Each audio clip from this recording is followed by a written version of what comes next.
Good afternoon. I'm Guagnin, fellow at the Center for Technology and Society at the Technische Universität, and I'm very happy that we're all here. As a sociologist, I'm always concerned about social practices, and in a way, we can see accountability as a tool to put data protection into actual practice through organizational structures of transparency. So I'm very glad to chair today this wonderful panel on accountability in practice and to discuss how to make accountability a lively concept. Today, in 2016, is nearly 6 years after the Article 29 Working Party's opinion on the principle of accountability and 7 years after the Galway Accountability Project started. And in the last years, there has been a lot of good work on privacy accountability, not to mention a number of related panels on CPDP. And I'm happy to say that despite some pessimistic voices doubting if the GDPR will ever become real, accountability found its way in the new regulation. So it's great to have today outstanding speakers here to talk and discuss about actually putting accountability into practice and about already existing structures of accountability. Before we start, let me shortly introduce the panelists. Bojana Bellamy will moderate the session. She's the president of the Center for Information Policy Leadership, which also played a leading role in developing the concept of accountability in the Galway project and its follow-ups. Oran Kiazim will talk about practically implementing and demonstrating accountability with privacy impact assessments and scorecards. He is vice president of global privacy at SterlingBackcheck, the leading provider of global employment screening and background checks. Oran previously worked at the Court of Justice of the European Union as the lead UK law specialist. Also, Oran is certified privacy professional and member of the IAPP. Siani Pearson will talk about the Hewlett-Packard Enterprise Privacy Accountability Framework and report from the Accountability for the Cloud project, where she is the scientific coordinator. She's a principal research scientist at the Security and Manageability Lab at Hewlett-Packard's Enterprise Research Center. She's fellow of the British Computer Society, senior member of IEEE, and a certified information privacy professional. Lokke Moerel will give an overview about the current understanding of accountability and the GDPR. She's senior of counsel with Morrison and Foerster, Berlin, and professor of global ICT law at Tilburg University. She's a member of the Dutch Cybersecurity Council and author of Binding Corporate Rules, a leading textbook on BCR. And Reid will give us insights from Nymity's research on accountability and their privacy management accountability framework. She's Nymity's director of EU privacy solutions, responsible for helping organizations to demonstrate accountability and compliance. So, now I want to give over to the panelists because I'm very curious to listen what they have to say today. However, I will try to take care of the time, that we have some time for a joint discussion in the end. And after each presentation, we will have also time, a short time of 5 minutes to discuss. So I hand over. Okay. So, hello everybody, Bojana Bellamy, and I'm very good to have everybody here. I'm the moderator of this session, and the way we are going to do this is just, I'd like to set the scene a little bit. And Oran, you have to move this thing here because the light is terrible and I'm getting older. You know, we have been talking about accountability for many years. When we started, I never had glasses I could do this without, but you know, today you were asking, why are we talking about accountability again? Well, I'm going to say for two reasons. One, because I think it is time that we revisit the whole concept of organizational responsibility and what this is going to mean in this new world, this new information society, in this new digital world. And I'm going to put forward to you the fact that we have to evolve accountability into something that I call now corporate digital responsibility. And the second reason why we're talking about this is because, you know, it is actually knocking on our door. It is in the European Data Protection Regulation. Organizations are going to have to be accountable as a matter of law There are elements of accountability that are envisaged in the regulation. There is more things that is between the lines, and that's why we have this great panel with us. And in fact, I'm really pleased to say that we've got a great group of people who are practicing accountability, advising on accountability, but also Nymity, who is actually implementing, operationalizing accountability in practice. So that will give us a really very good perspective. So what I want to do is just to set a scene so we all know what we mean as we discuss accountability. So accountability started as a thought leadership, then was as an idea that this is really good to have companies responsible for privacy practices and being able to demonstrate and have the rules about it. Then it moved into corporate practices, number of companies here, and I can see HP, I can see some others, Yahoo and others were starting to build global privacy programs based on accountability. We had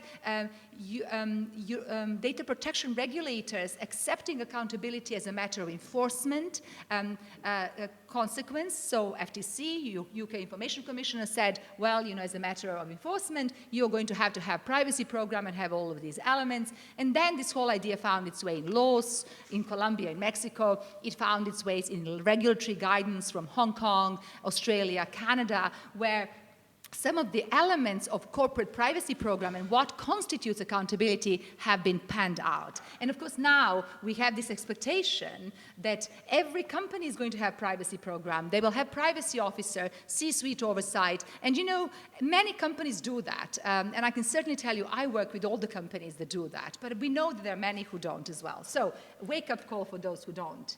Come on, there we are. The second point I want to make is that yes, we have charted, if you like, the rise of accountability, but what does accountability mean? We started talking about corporate privacy programs, but then we had further developments, binding corporate rules. Lokke has written a book about that. Many companies here have implemented that. BCRs are nothing but an accountability mechanism. Yet I'm going to put forward, and we'll discuss and debate, the EU data protection regulation doesn't put two and two together. We had Asia cross-border privacy rules. That's an accountability mechanism as well. We have global codes of conduct, seals and certification as a possibility in the regulation. So we together have to use that, again, as an accountability mechanism. And why not? We've seen some of the innovative accountability tools, such as ISO standards, the cloud privacy and security standard. Isn't that an accountability tool? You set the rules, you implement the rules, you've got somebody verifying the rules, and you ensure compliance. So all of these, here I want to show that there are different heads and apparitions of accountability, and we should not be scared to move on, because we need to move on data protection thinking, data protection compliance, data protection practice, and frankly the GDPR interpretation in this way as well. What are the elements of accountability? Okay. These are sort of elements that came as a result of the project that the center was leading for many years. They are now have been,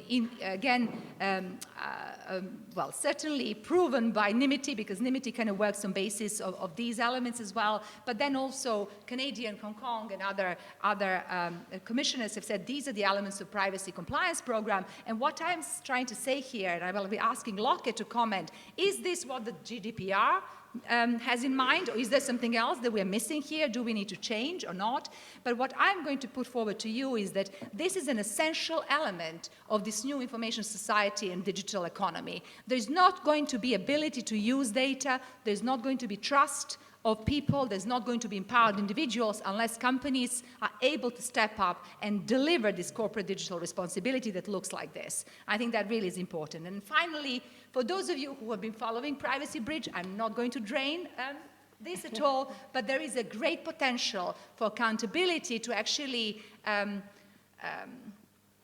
bridge, I can't think of another word, to bridge different legal regimes, because it provides, if you like, the level playing field of how global players certainly treat personal data. So with that, I'm going to ask Lokke to take us forward, I think as a first speaker. Is that right? Yeah. Oh, is it Lokke, you're first? Yeah. But this is the click, you have to use the clicker. And just, I think it is, yeah. And tell us a little bit. Yeah, I'm fine. Yes, I'm exactly. fine. Totally. You can talk Sorry, on I anything thought anytime. we would have Lauren first, but this is also totally fine. Yes, I did research into accountability to see whether a tool like binding corporate rules could fly globally. And it is exactly as Bojana says, is You know, we have such different systems, but there's obviously a need for a common tool where we can exchange data around the world. So I compared all the accountability systems that already existed there in the financial regulations, Sarbanes-Oxley, but also in competition law, etc. And I listed all the requirements from the working party, the different system, and compared them, and also had a look. Is the binding corporate rules as it was then devised, does it match those? Can it indeed fly on a global level, or are we lacking elements for it to be accepted as a common tool around the world? I listed what I see as the requirements for corporate accountability. So it could be in sustainability, it could be in, well, whatever.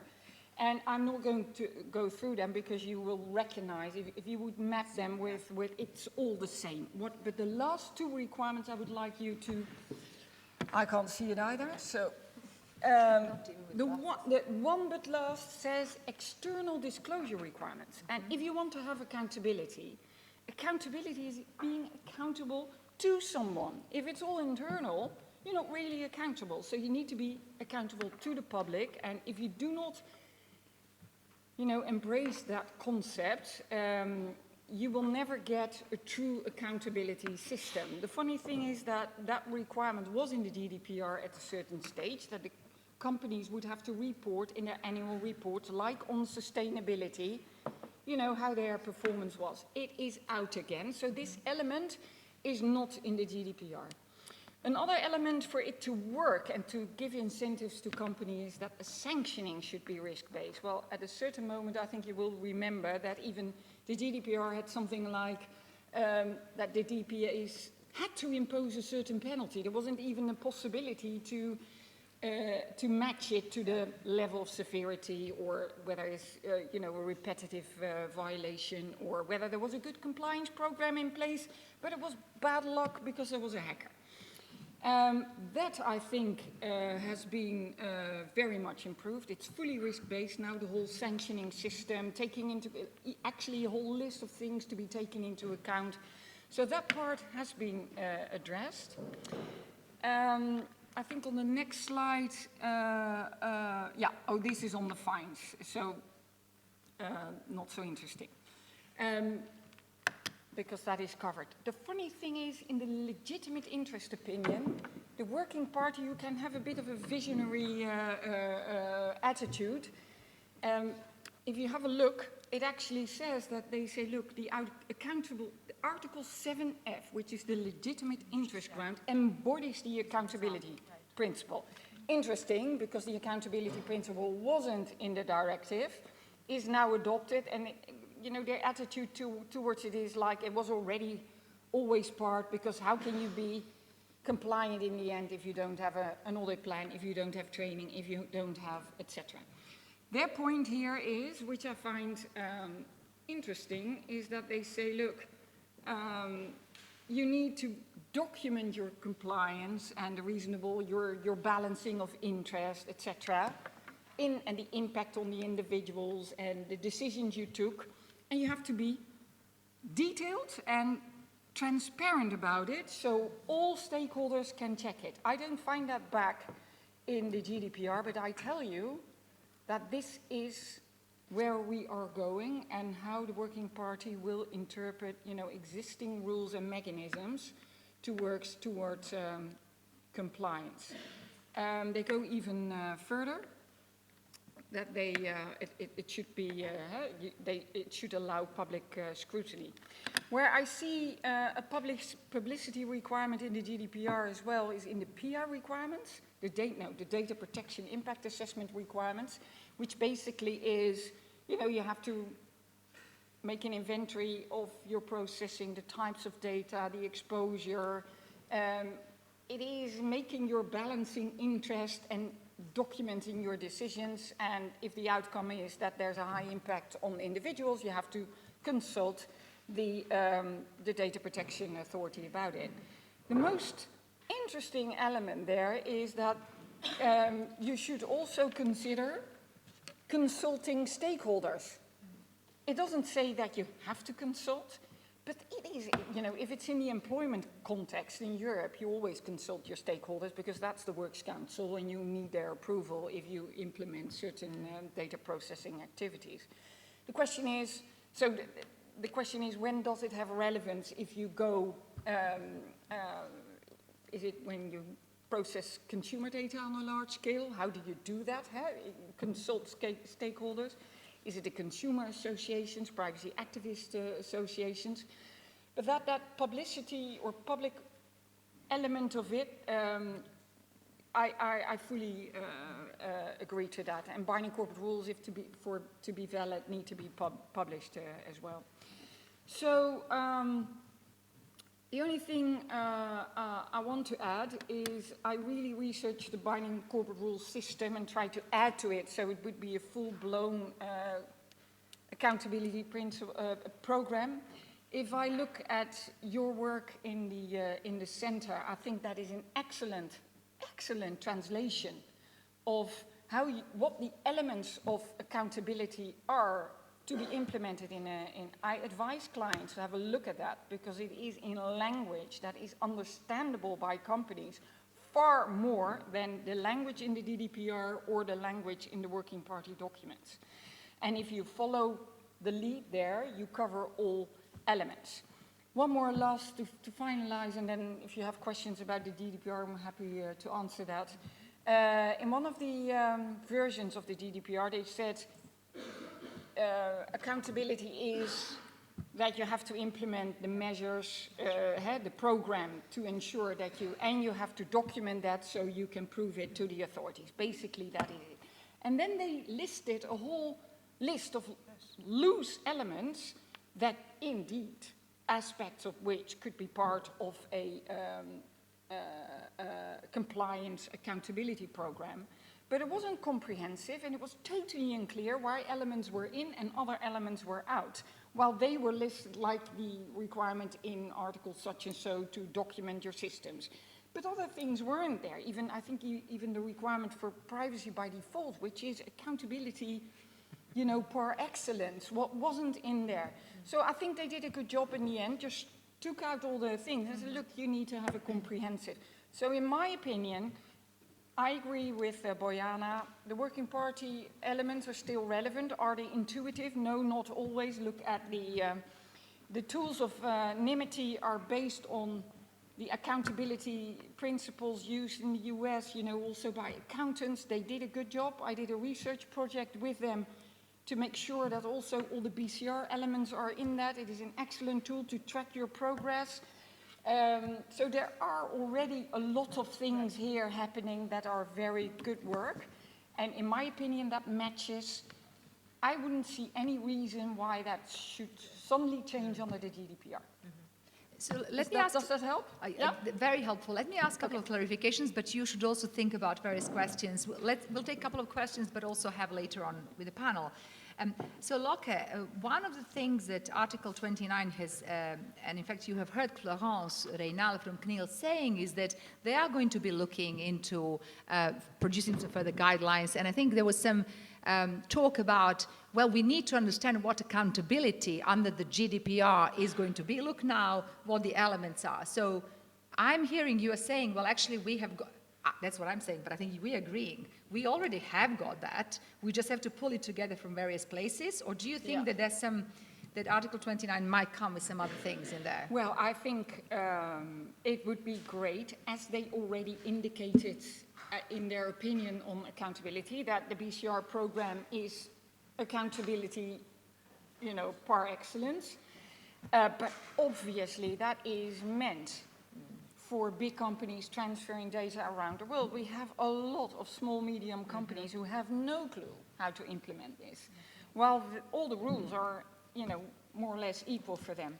So I think and they promise some template forms and things, but I haven't seen anything forthcoming. I think the big companies are well able to, and they can buy a tool like Nymity, they can join your group, they can, I mean, they have access to, but you know, the small, medium enterprises, I don't have a clue how you would start doing that being in a small company.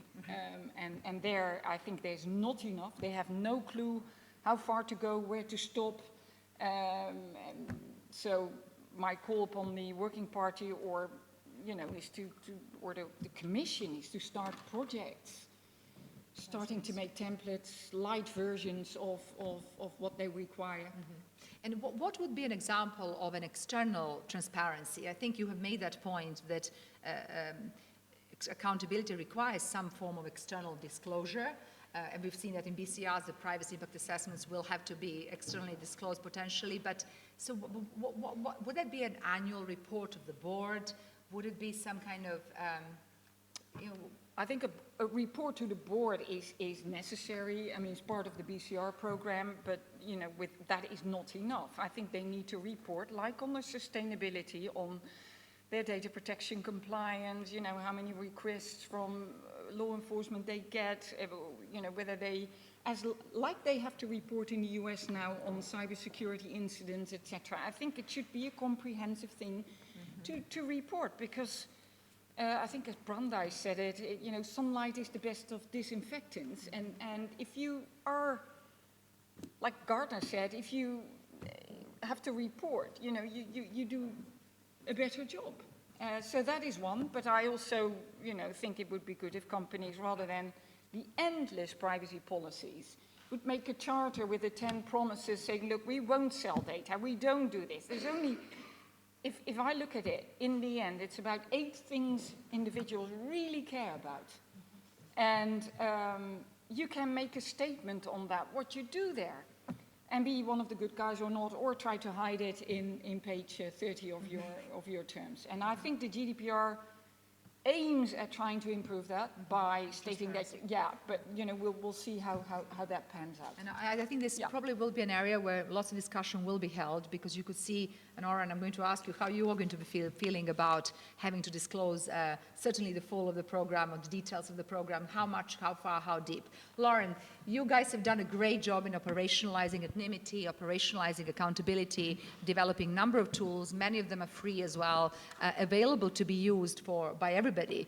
So maybe the question that you should also answer is, are they also easily usable by SMEs? Absolutely. So I spent most of September and October traveling all around Europe, and my coworkers were all over Asia and the US, and we were doing these workshops to understand what are people really doing. Nymity's research on accountability started years and years ago when we were first founded in 2002, and really started being our main center of focus in 2009 with the Madrid resolution. And ever since then, we've been focused on how do we make this practical? How do we take these concepts and make them real? What do people actually do? And so our workshop series, which was, it was about maximizing effectiveness based on available resources. And that's the key for SMEs, where resources are limited. How do they make the most of them to protect data and respect the rights of individuals? Especially, a lot of SMEs have to comply in multiple jurisdictions. It seems this insurmountable task to be able to manage all these different laws and be able to comply with them. But what we looked at with the accountability framework is, are there some things that you can do that aren't necessarily prescribed by law that have the impact of enabling compliance with the requirements in the law?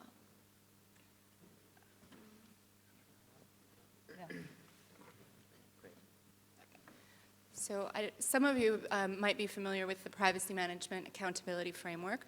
It's in your folders. It's in your folders. And I have a little sticker star on there that I think probably tomorrow, in conjunction with Data Privacy Day, we're releasing the 2016 version, so it will be updated. This is a living document.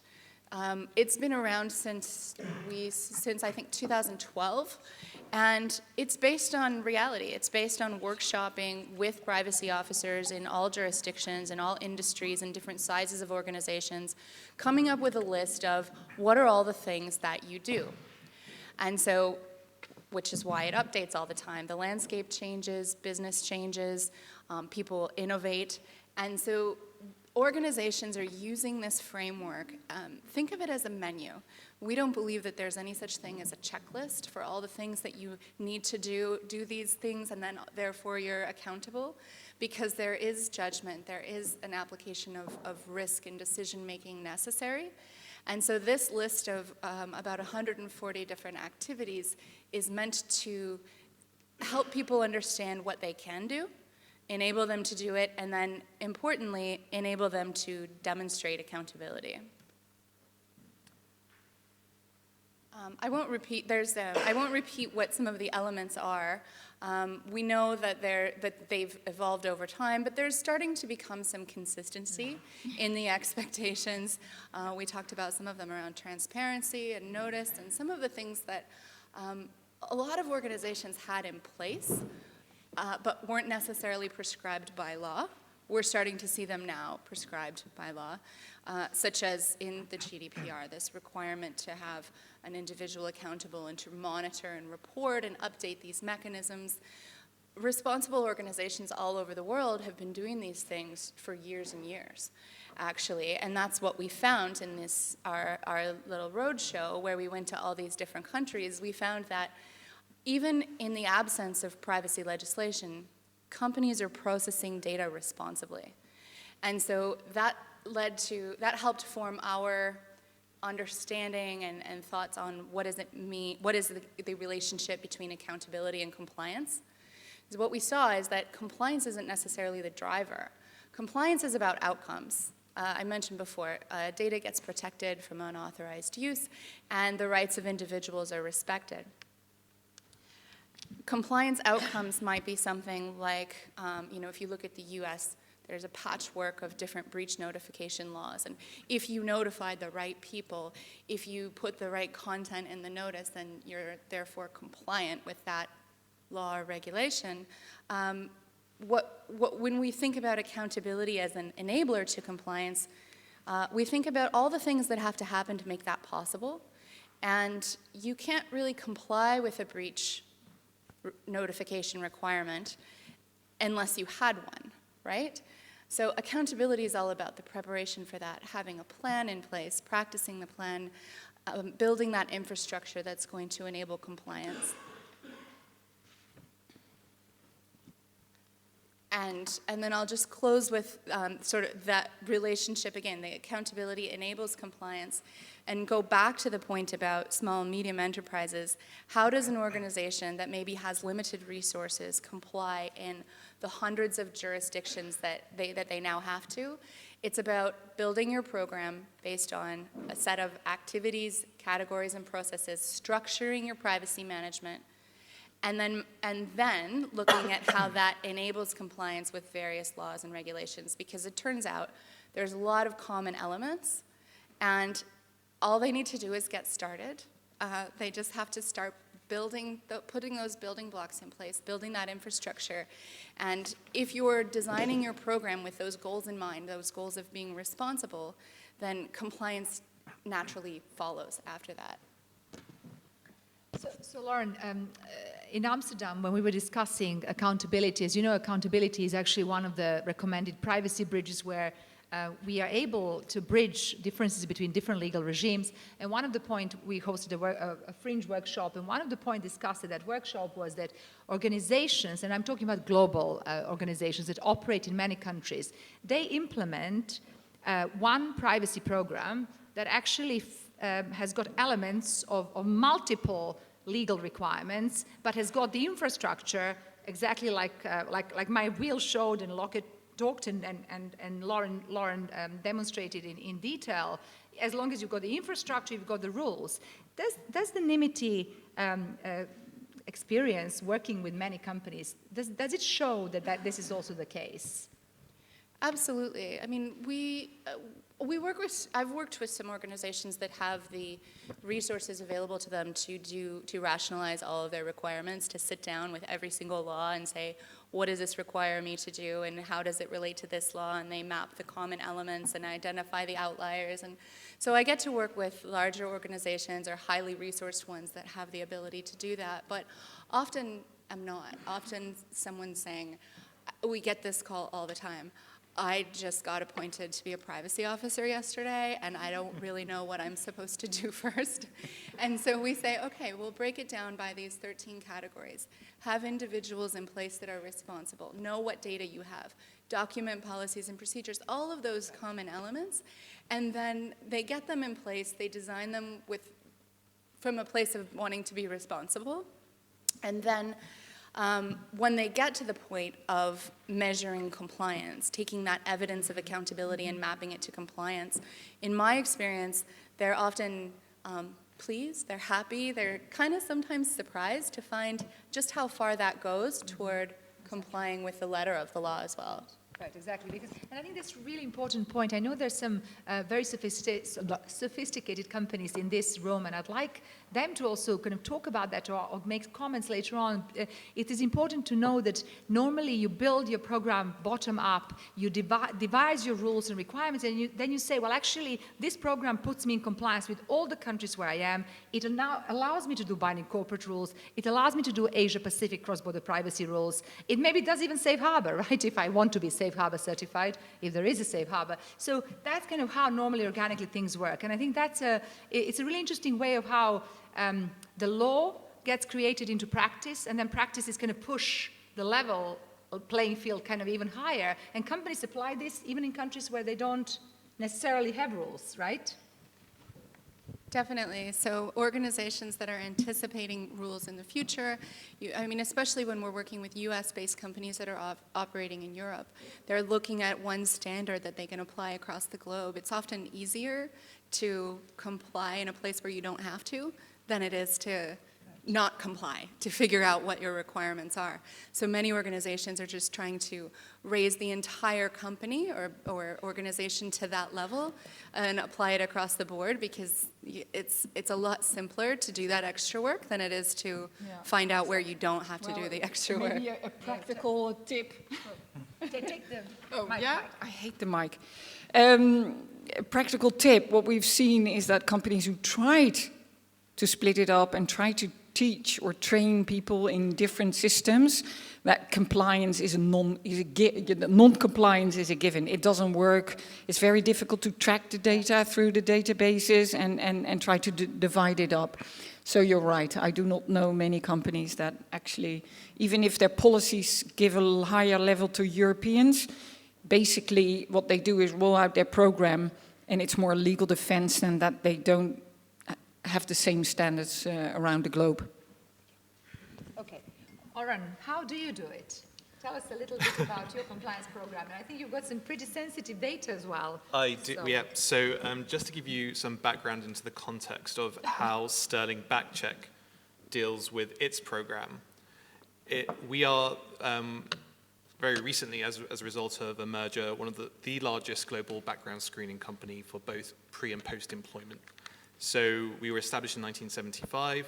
We operate in multiple offices around 5 countries, so not a massive company, not of the enterprise size, and we only have about just over 3,000 employees. But we process over 10 million data subjects' personal data every year, including 60 million different types of processing every year. And that could include 7 years. 7 years, yeah, personally, 7 years of credit history, or 7 years of your criminal history, drug screening, alcohol background. And so we deal with some very sensitive data. And sometimes, based on some of the data we collect, we can actually also make inferences about someone's profile, but we don't, as a background screening company, intend to make profiles for people. So just to give you the context, we are a relatively small company, so the resources aren't infinite.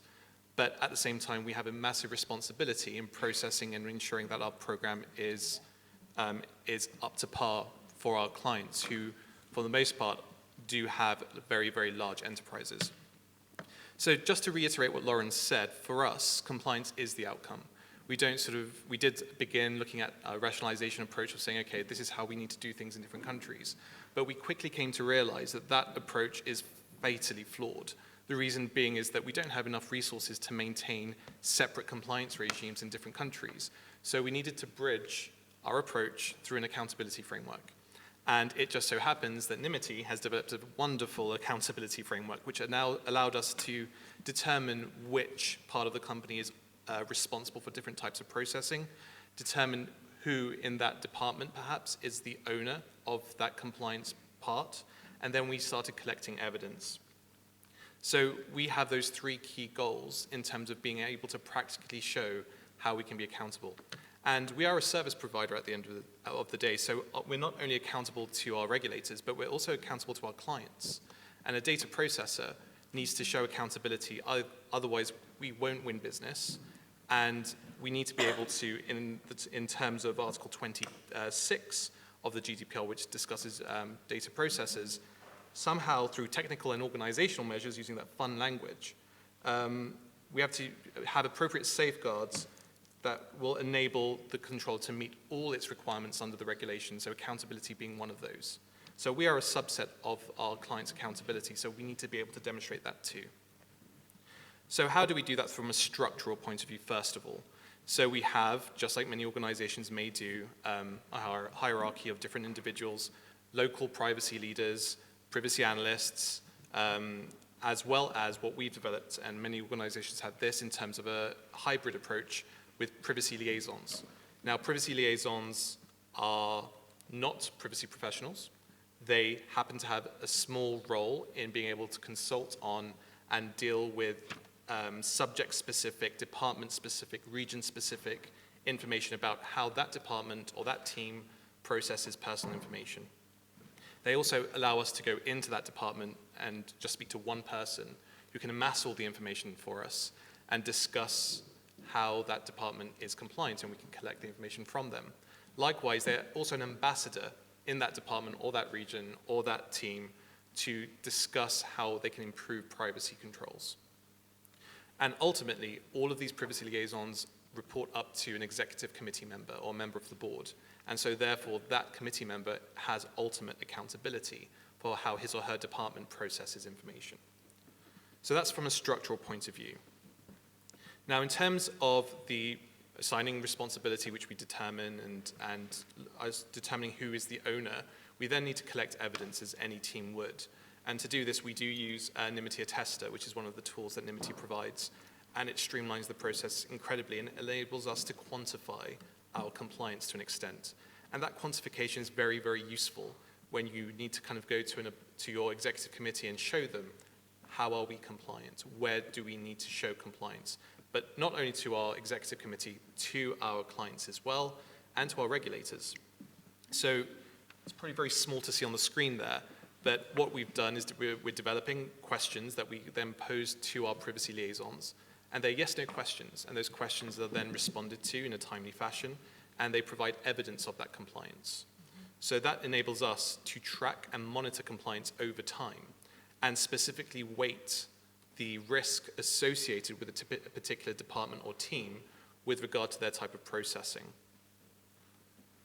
So one practical example I wanted to share with you today as well is about privacy impact assessments.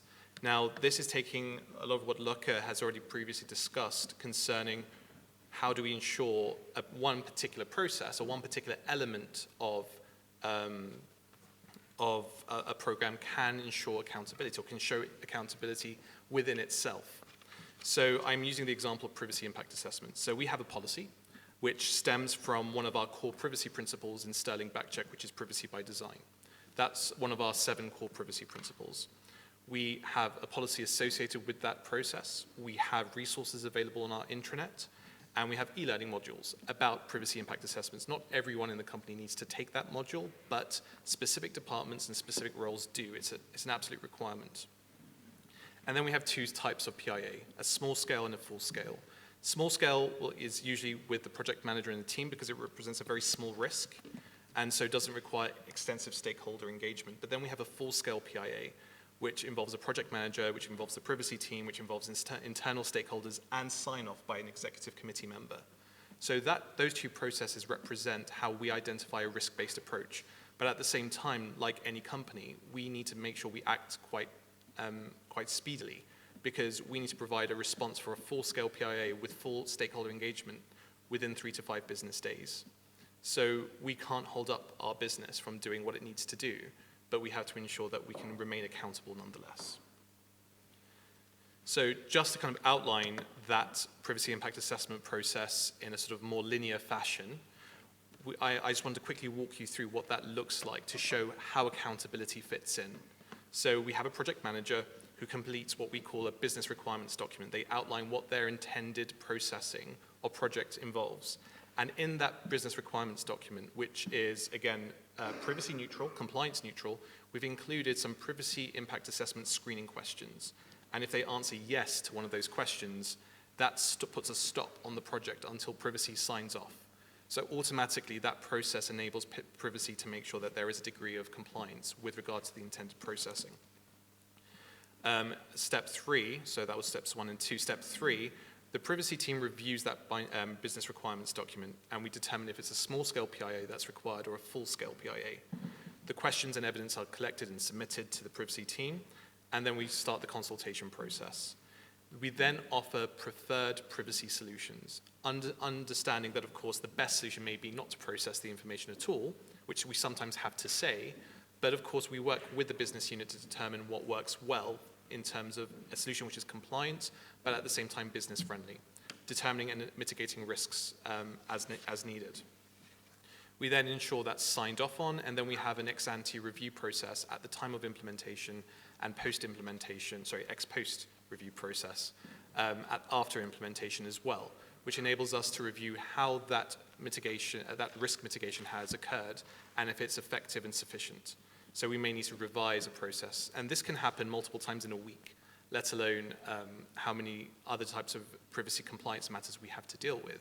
So it goes to show that even though we have this accountability framework just for privacy impact assessments that exists for 12 other areas of the business, from training all the way through to tracking external criteria. So for SMEs, echoing Lokke's point as well, SMEs will not be able to do something like this if they have one person with complex data processing requirements as well. For SMEs, there was a panel this morning, I think, on startups. I didn't know, I wasn't there, but if anybody was there, please tell us a little bit what was discussed there. A couple of things I want to follow up with Oran. So, I mean, your example shows that, in fact, what is an SME? I mean, you could be a small organization, but you could have incredibly sensitive processes and incredibly sensitive data, and it's totally expected that you would have a sophisticated program to deal with that, because the risk and harm to individuals, coming back to, again, risk-based approach, right, we had that this morning, is going to be higher. So I'd like your comments on that. The second point is, do you think you're going to have to change your privacy impact assessment process as you do it today because of the GDPR? Okay, I'll deal with that. In what way? Yeah, I'll deal with the second question first. So with regard to the gap analysis that we're undertaking this year to ensure all our processing and our compliance program is this month. This month. Yep.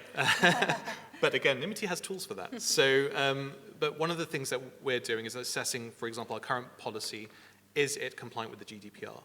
And so part of that involves, well, is our stakeholder engagement sufficient? How are we going to interact with regulators when we need to? And how even are we going to interact with clients when they need to demonstrate to their regulators as well how they are remaining compliant with certain types of processing that we do on their behalf?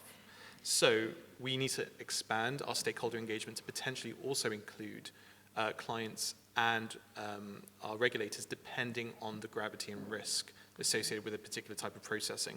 It's not something which we would be comfortable always doing, because we may, through revealing to our regulators sensitive corporate secret information, which potentially could be subject to a freedom of information request from a competitor. So we have to be wary of as to what we can disclose, to the extent which we can disclose it, without revealing too much corporate sensitive information. And sorry, I do have a deeper dive question, which is how, remember, the privacy impact assessments under the regulation are only going to be required where there is high risk of impact or harm to individual, and in 3 predetermined categories for the time being, which is profiling, large amounts of sensitive data, and surveillance. So how do you have processes in place to actually assess the level, likelihood, severity of harm to individuals. And we haven't prepared this question, so it is completely, he's on his own. Yeah, on my feet, but thank you, Bojana. Exactly, sorry, But yes, we let do. me, I can't prepare. We do. We actually have, actually Siani's slides will actually show you something that HP does, but we do something quite similar as well, where we have a program, not as sophisticated as HP's, but we have a sort of a small program which is it's a questionnaire, PIA questionnaire, which goes out to the project manager. And we have associated formulas and a logic behind each answer. So if we get the response from the questionnaire, it will determine whether PIA is necessary. And if specific types of data will be processed, including sensitive data, then we know that it represents a level of risk that we quantify as part of the questionnaire. And that risk isn't the risk to the company, but the risk to the individual in terms of that form of data processing.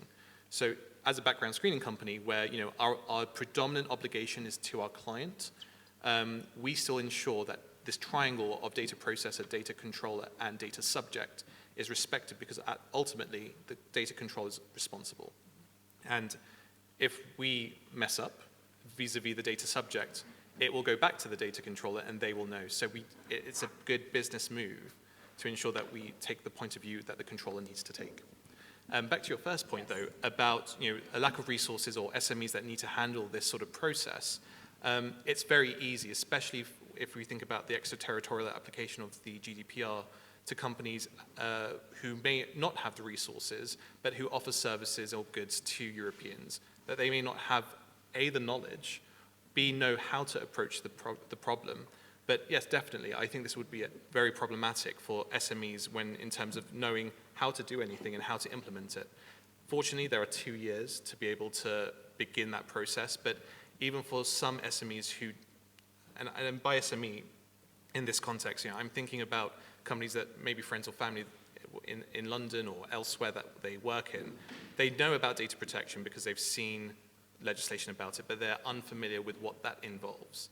And they don't have any impetus necessarily to know what that involves. So there needs to be a very, very heavy, I suppose, communication and education drive to make sure that this is very well understood by SMEs as well.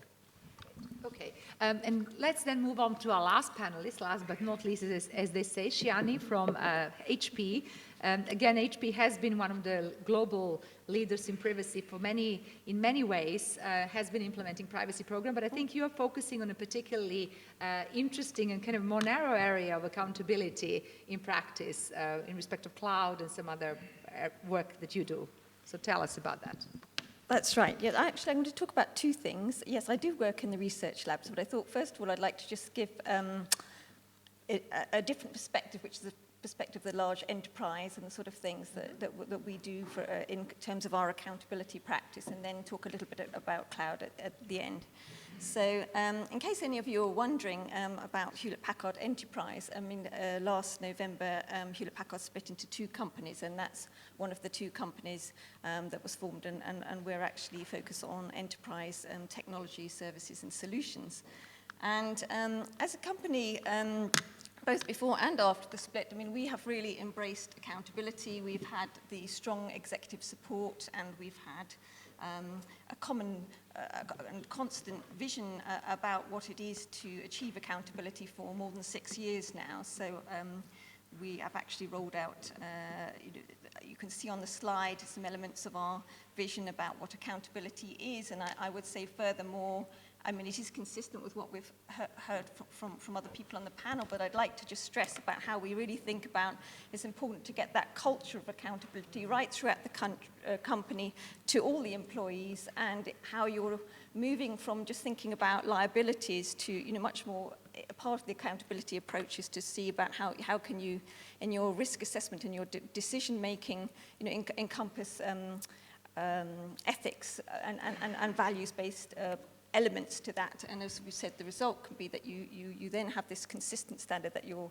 applying within your company, and it's not this piecemeal approach based on liabilities.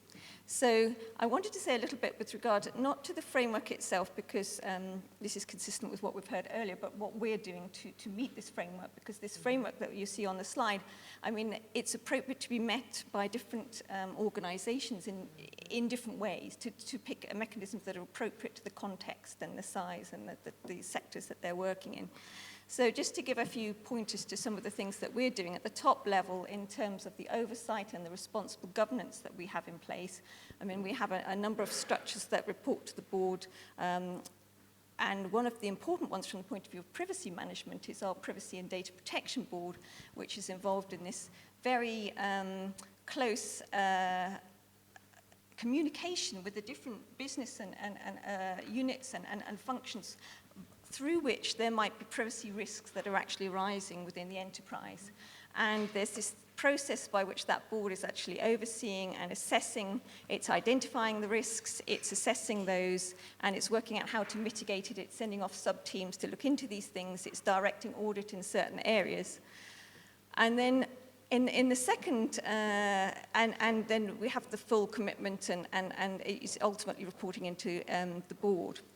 Now, on the second layer, I mean, we have our privacy office plays a key role. One of the things it does is to look at external criteria and to define our corporate privacy policies, but taking into account the corporate values. And, you know, we have the management commitment that's supported throughout the whole company. And in fact, that's made available to various parties. Now, as we've mentioned, Lokke's mentioned, you know, you wouldn't just want to necessarily go to a data subject, say, here's 300-page privacy policy that we have. Rather, you present an appropriate view on that. So we have, for example, you know, at the bottom of each web page, we have our privacy data rights notices that we try to explain what our values are to data subjects. And in terms of implementation, there's a whole raft of different things we do in terms of privacy and security, but, you know, at the center of that are things like the thousands of consultations that members of our privacy office actually carry out across the business units and functions so that we can design privacy in at an early stage. There's a strong role for technology. I'll say a bit more about that later, how we use that. We've also got things like resources that are made available, easily accessible by employees so they can find out advice and guidance, training, mandatory training about privacy to all employees, again, some tracking on that. These type of things. And you know, then there's a validation of that process, which is actually happening by more than one team. We've got a specific privacy wellness assessment team. Privacy assurance teams. We've got corporate audit, but we also, we have a wellness assessment, okay, which is actually done at the compliance level, and each of the different compliance areas need to do that. So there is a wellness assessment for privacy as a separate activity as well, which is reporting into a different board. And then there's the oversight by the Privacy and Data Protection Board in addition to that. And at the demonstration level, I mean, part of being an accountable organization is being ready to talk about what you're doing and tell other people, yes, this is what we're doing, so we stand ready to talk about that. And in fact, the elements of what we're doing, you know, it contributed to us being awarded, one of the first companies to be awarded a BCR, which we've had for a few years now. And then there are elements of the way that we actually engage in a dialogue with stakeholders and we report to people as appropriate. So, just say, hopefully this will shift. Is it shifted? Okay. So, there are a number of tools that we use in the company for sort of, you know, to support that whole process, as you can imagine. I just wanted to pick out a couple of the ones that we've actually developed in-house. We do use external tools as well, specifically in that we are actually rolled out and using in the company. So I know you can't really see the screens, unfortunately, but on the left-hand side are some screens which come from our Privacy Advisor tool that we've been using for about 4 years now, which is available to all employees in the company, and for some it's been part of a mandatory exercise that they need to go through. There's a URI there where you can sort of see about the screens and how that works in more detail. But essentially what we did here was codify our 300-page enterprise privacy policy within the system so that employees who are actually thinking about engaging in an activity. It could be a marketing campaign, any sort of activity they might be thinking of engaging in.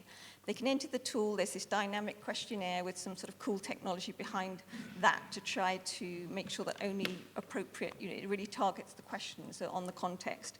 And then the output is this output of the sort of various risks that might be raised by what they're planning to do with respect to the corporate privacy policies, and list the steps what they need to do to be in compliance. And there's these two phases. There's a sort of guidance and assessment phase, and in the assessment phase there's this integration with the privacy office and associated reports generated.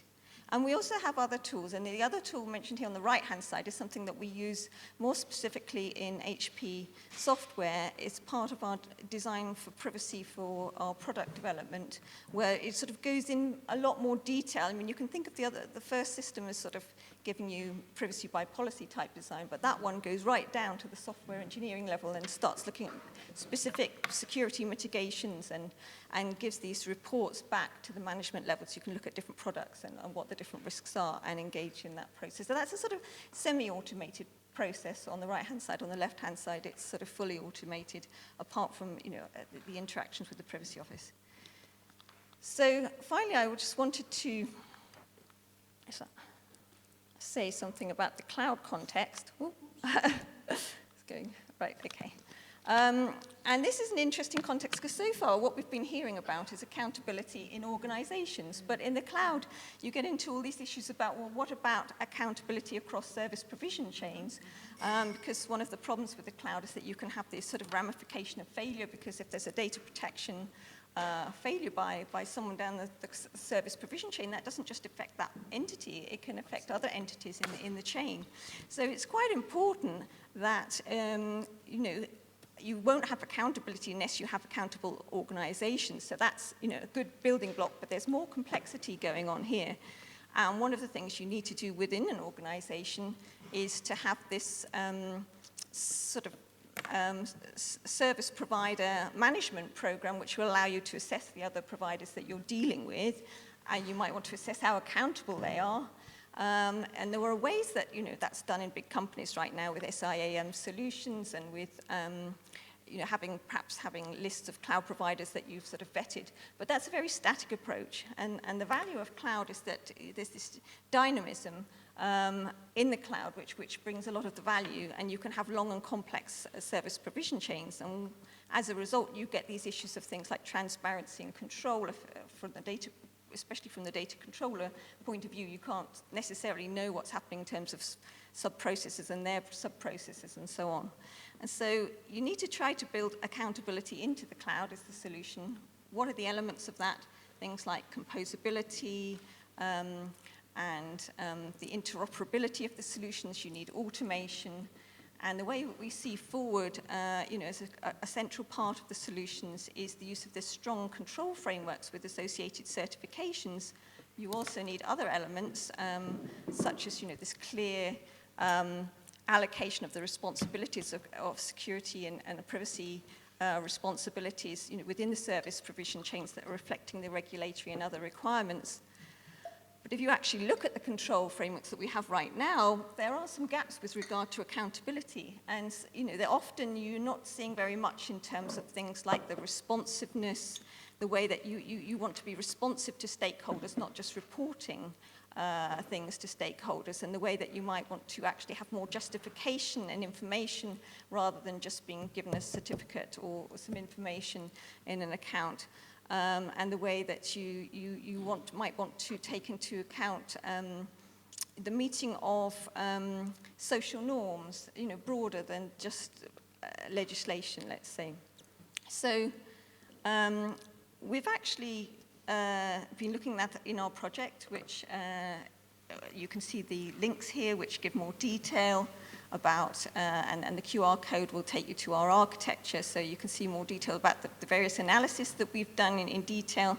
And that includes the analysis about the sort of objects that we call accountability artifacts that will need to be exchanged between the different providers in the service provision chain. And also, we've been prototyping, this is just research, but we've been prototyping these accountability support services and how they can actually support organizations to be accountable in those sort of contexts. So in conclusion, it will take time because this is research, but it will happen. It needs to happen, and we will get there. Great. And of course, if you look at the GDPR and the provisions in the regulation on processors and accountability of processors, sub-processors, controllers, I think we are going to need some of that research, absolutely, Siani, because it is going to be much more complex. I'm looking for a word, milieu, whatever that is in English, I can't think of a word, out there, right? And it's going to be much more complicated to demonstrate that accountability. So I like the innovative approach. Something that both of you have mentioned strikes me also, the use of technology to actually deliver compliance and to do some of the privacy compliance management. Oran, you talked about your potentially even algorithms that are determining whether processing is risky or has got a threshold which requires it to do PIA. You talked about your privacy advisor and risk management, but this tool as well. Can we sort of talk a little bit about that? And I will tell you, my very good friend who I work with at the center as well, Chief Privacy Officer of Unilever, Steve Reid, has said at a major global conference in Brazil, by 2030, he said there will be no Chief Privacy Officer, this will all be done by algorithms and computers and artificial intelligence. Actually, we will embed privacy in everything that we do. We will not need privacy officers. So I hope not, because I still think we need people. But maybe given your background, and also maybe if you would like to comment. Sure, yeah, I mean, there are Lokke, lots of examples of that. Actually, there are going to be some other work we're doing actually in this project is to do with looking at some forms of automation of data protection impact assessment. Right. We're developing a tool. It's going to be talked about in a panel tomorrow morning. And that's an example of where you can use algorithms for calculating risk and display that to people. But in terms of, for example, the privacy, so there's lots of examples one could give, but if we come back, say, to HP Privacy Advisor, one of the key issues that we were wrestling with there is that, we have this nice comprehensive privacy policy in our large enterprise, 300 pages thick, but, it's not actually practical to say to all the employees in your organization, right, read that, inwardly digest and apply that, and not just for privacy, but a whole load of other compliance areas. So you have this issue about how do you educate people, motivate them, let them know what's appropriate for them, but you don't want to overload them. So that's what we were really trying to have. Part of the tool is about education, and part of the tool is about reducing risks as well within the company and being able to show that you've done the right thing and a number of different things. But with regard to that balance of usability, there were a number of different ways that the technology we used to try to do that, so that we actually were able, for example, in the questionnaires that we developed, which were ultimately written, that the source material was coming from data protection experts, not from computer programmers, but we developed UIs that would actually allow the information to be captured, and so that we could actually also, the information, the whole rule book could be translated in an appropriate way and kept up to date. And there would be technology that could actually help that happen in a simpler way. But in addition, this aspect about the usability, that we could make, in our case, a completeness proof, that the tool will actually ask, if you asked all the questions in our database, you will get the same output as if you asked the number that we actually asked, but we cut it down.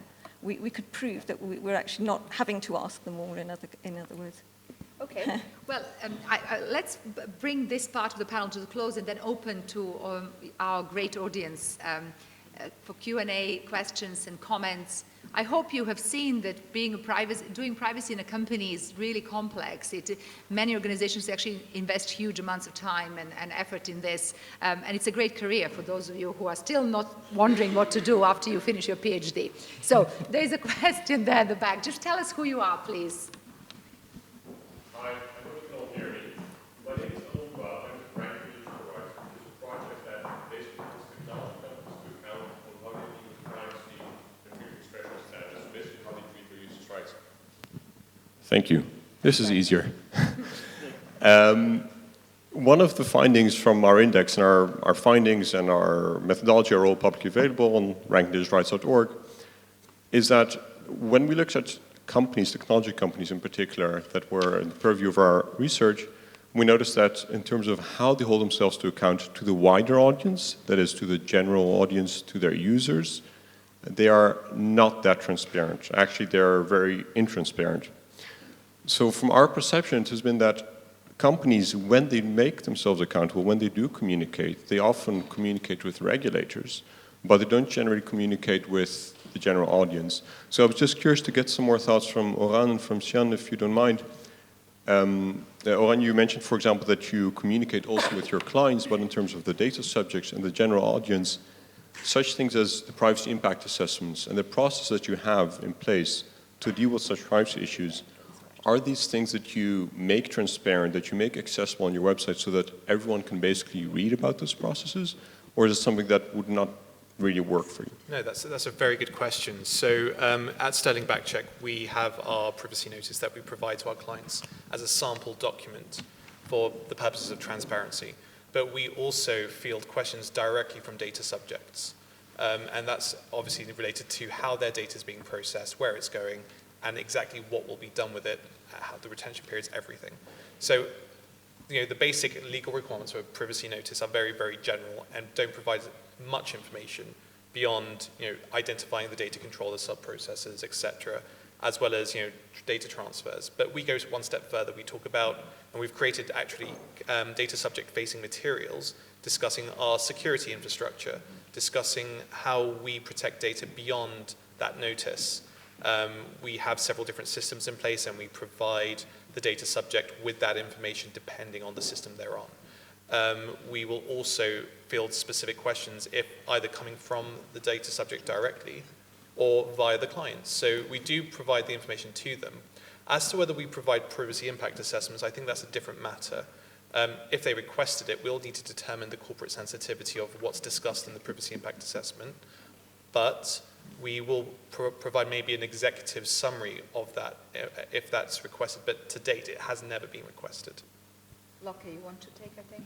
Yeah, or maybe you, because he specifically asked you to comment. Yeah, well, I'll try and give you a bit of feedback, but yeah, I mean, in terms of, we've had the point earlier about in terms of a notice, you don't necessarily want to swamp people with information, you try to target it to them. We do within our notice, which is easily accessible from the website, invite that people could communicate with our privacy office. They can also go and change settings in the HPE passport. And there are other ways that the communication can be made in terms of emails. There'll be ways that you can actually opt out. I mean, actually, I'm not from the privacy office, I'm from the lab, so I'm not the best spokesperson on this. We do actually have someone in the room who is from our privacy office who might be able to give you a more detailed answer on that question. Yes, thank you, Siani. My name is Daniel Pradel. I'm the Global Director for Hewlett-Packard Enterprise, in charge of strategic initiatives and external relationships. And I was deeply involved, I'm from the privacy office, and I was deeply involved with Siani for defining and building the tools. You saw some of the tools you saw in the slides. I wanted to make two comments. First of all, I heard two sentences I slightly disagree with, saying that accountability is infrastructure and compliance is the outcome. This is not exactly that, at least the way we see it in Hewlett-Packard Enterprise.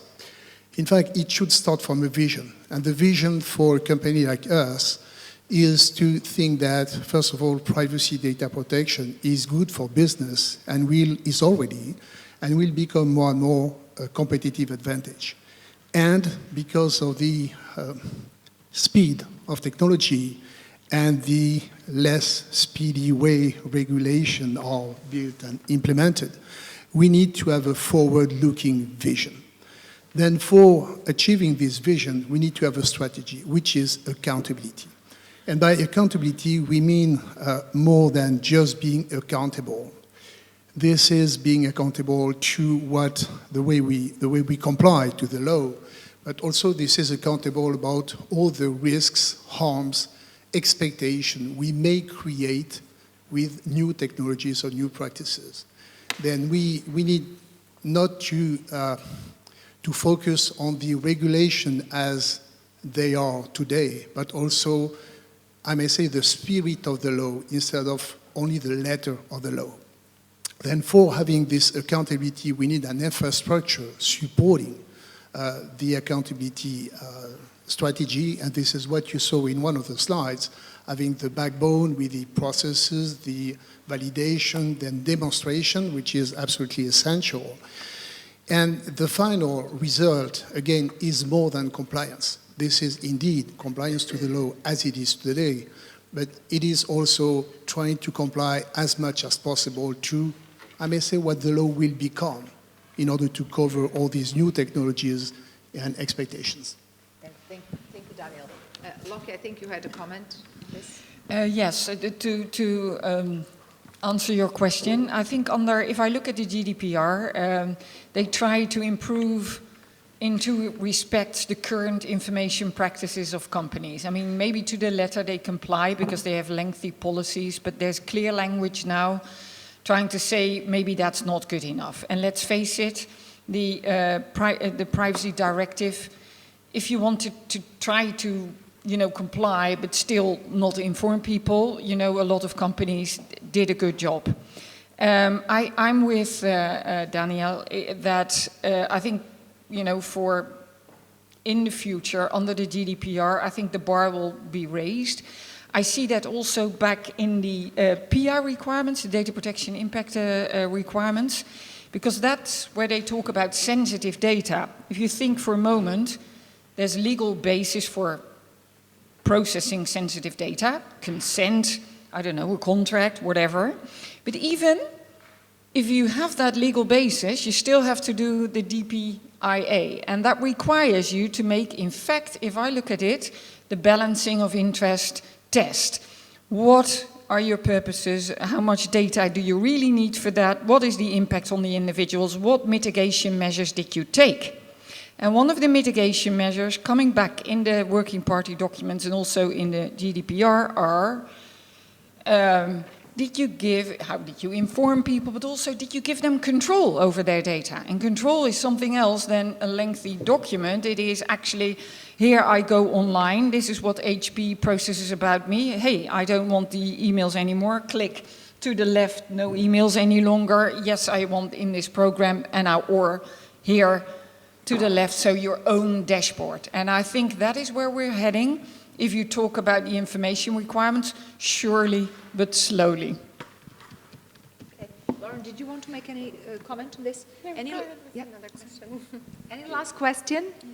There's several last questions. Okay, let's have a quick questions, just shouting questions, and then we'll answer all together. Lady, please. Do you want to just introduce? My name is Sheila from Euroclear Bank. I'm DPO for Belgian entities. I have a question for HP.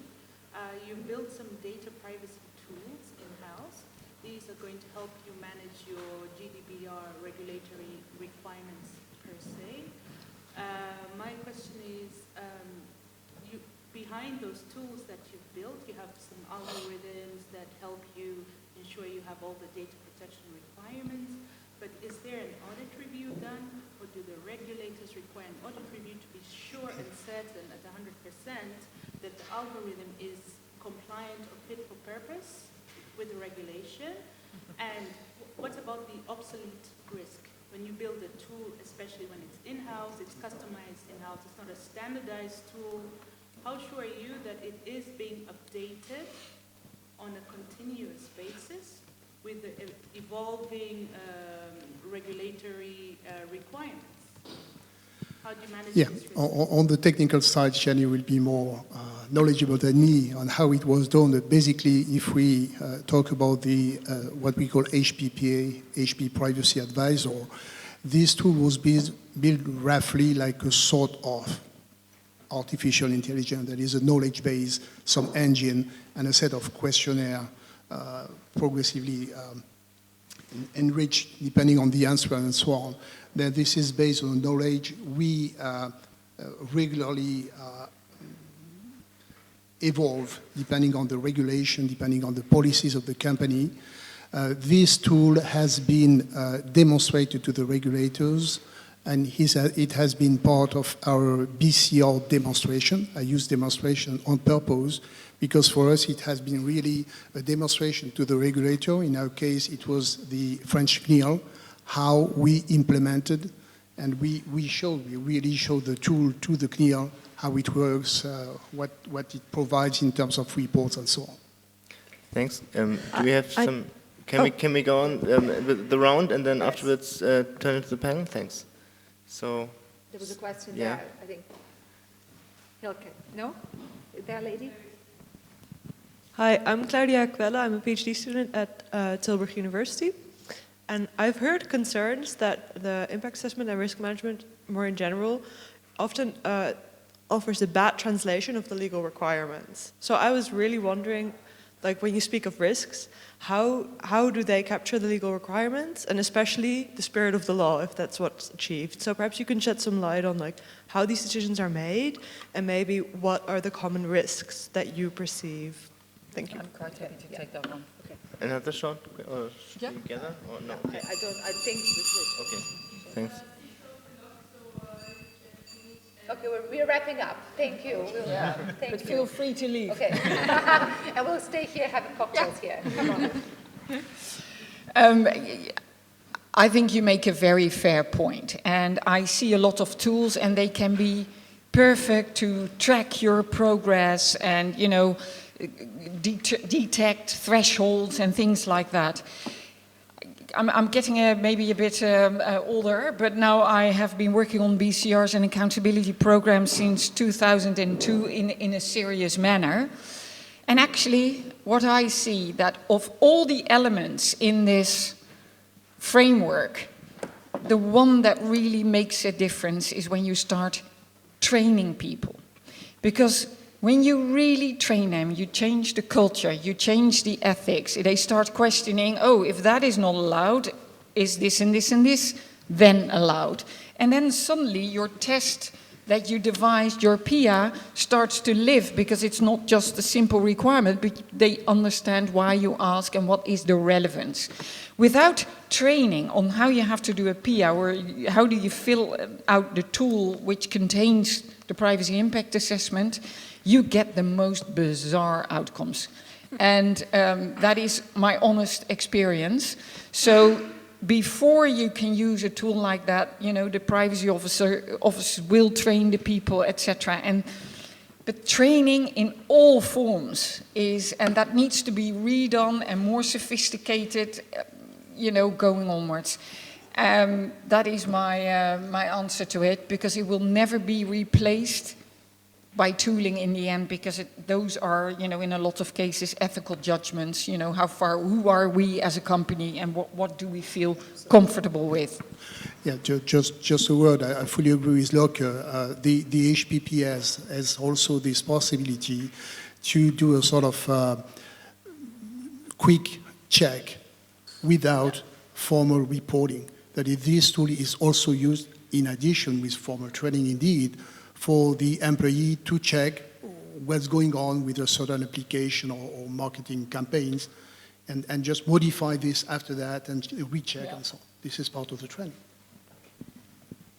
Some last comments just from the panel, bearing in mind the whole discussion. I'll just kind of close on sort of on the same note around tools and decision making, is that I think that everyone's brought up these really good points around tools can't make a decision. I mean, privacy is, the reason I love privacy is it's not prescriptive, it's gray, everything's gray areas. And so it's about telling a story. Demonstrating accountability isn't about saying this control passed or failed. It's not about saying this box was checked or not checked. It's about telling a whole story. And I think one of the things that we're excited to see with the GDPR is, you know, when we have all of these decisions that have to be made, whether it's legitimate interest or other ones that aren't, we don't know exactly how to demonstrate that, is, you know, what happens when you can demonstrate that you went through all of this sound decision-making process, and then the supervisory authority or someone disagrees with the decision that you made. I think it all comes back to telling a story. So no algorithm can do that. No tool, they can help you to put all of that together, but training people, embedding accountability, there's no one person in the organization that's accountable for privacy. It has to be throughout. And being able to tell that story is where we can keep this flexible to when things change. Be able to articulate, how we're moving and flexing with that greater understanding that develops over time. I just want to mention one thing that hasn't come up, but I think it's important, and it's about continuous compliance, because especially as you get to the more dynamic sort of business environments, it's not enough to just say, right, we've passed an audit, everything's stopped there, because the next minute you could be doing something terrible. So there's a lot of environments where it's extremely important to have continuous compliance. That's an area actually being worked on technologically from the security side and the security control side at the moment. We're going to have some interesting developments there, I think, in the near future, and I think we should be using those sort of automated techniques to feed into this whole process to help provide assurance in a continuous way. I think, just to echo what the rest of the panel has already said, that accountability is an ongoing process. With accountability, you're changing organizational approaches to compliance and to privacy. For SterlingBackcheck, for example, we view accountability as making sure that we gain the trust of our clients, of our colleagues, and of the data subject. And to gain that trust, we have to make sure that stringent processes are in place, and processes, by its very nature, involves an ongoing activity.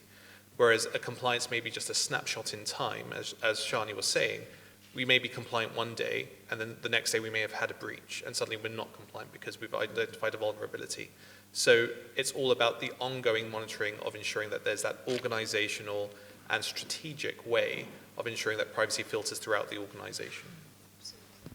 Okay, well, I hope you have learned something here, and I hope you have seen that this really is going to be continuous, not just compliance, but continuous work for all of us. As the GDPR now gets, 2 years for implementation and interpretation starts getting evolved, we're going to be seeing more of this color that Florence is talking about, that is going to be filling the pictures. But I think there is also good sign from a number of businesses that are already starting to do this because they're operating under the old models. This is part of their culture, ethics, etc. So I think our challenge has to be, how do we take this and kind of extend this to everybody else, and how do small and medium-sized organizations also jump on board? Because this is possible. It does take huge resources, but it can be also done on a smaller scale, and we look forward for Nymity, but perhaps doing a mini something, right? Mini accountability framework that can be easily used by those who do not have the resources of bigger companies. And finally, I do want to say, just a plug, that the center that I lead is going to be running a project as of March on the consistent, forward-thinking interpretation of the regulation, certainly accountability, demonstrating controllers processes. All of this will be part of what we're going to be looking at, and we are going to be collecting best implementation practices as well in order to just sort of push, if you like, the corporate world out there to actually do the right thing as well. So with that, Daniel, you are our chair. You can dismiss us probably and get us to drink now. Yeah, actually, Good to see you back here. I want to thank you for your great contributions. I think we learned all a lot, and I'm very curious to see how the practice develops in the next years. And so, enjoy the rest of the conference, and thanks for your patience. Bye.